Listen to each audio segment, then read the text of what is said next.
Кумановската фирма за увоз на лекови Геофарм не работи скоро 2 години.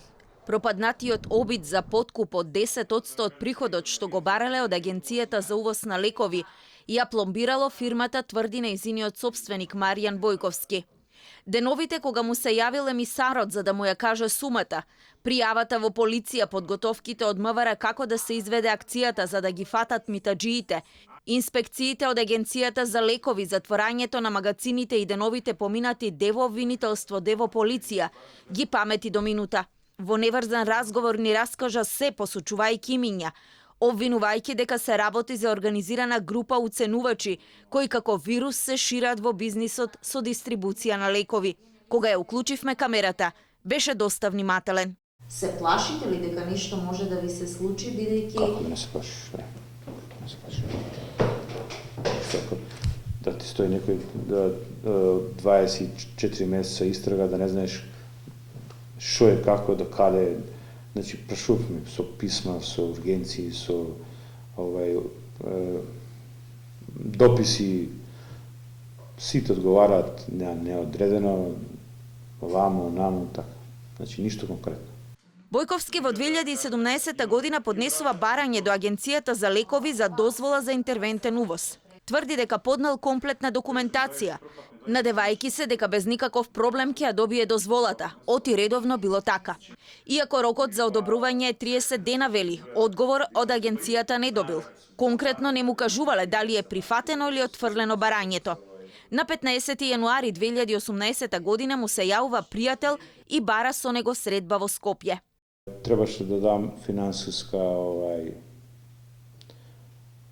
мито, едноставно. Требаше да дам, јас не прифатив, се распрашав кои се што су, малку поголема група се и така пријавив МВР. На 8 февруари 2018 година во единицата за економски и компјутерски криминал во Скопје поднесува кривична пријава. Во неа наведува кој зошто му барал подкуп, кој му се јавил и во чие име го барал подкупот. Веќе следниот ден, на врата му тропаат инспектори од Агенција за лекови, да му извршат вонреден инспекциски надзор. Тоа е доволна причина за сопственикот на Геофарм да се сомнева дека некој дошепнал дека тој во полиција пријавил за митото од 10%. Колку пари ви бара? 10% секој увозна дозвола. Тоа прилика? Па тоа е прилика, рецимо, на годишно ниво измеѓу 40 и 48.000 евра. Инспекторите од Агенцијата за лекови ја пломбирале фирмата, без никаква основа, тврди Бојковски.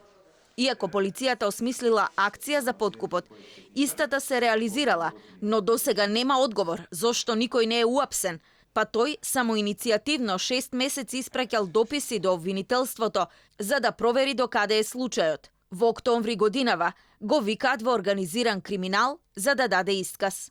Случајот за затварањето на Геофарм е пред управен суд повеќе од година и пол, но нема завршница. И во обвинителството за гонење организиран криминал се влечка работата, вели Бојковски. Во институциите нема доверба. Во правна држава не верува, бидејќи како што вели тој го пријавил и митото и митаџиите, но наместо да ги фатат оние што го уценувале, им дошепнале како да се заштитат, а него му ја затвориле фирмата.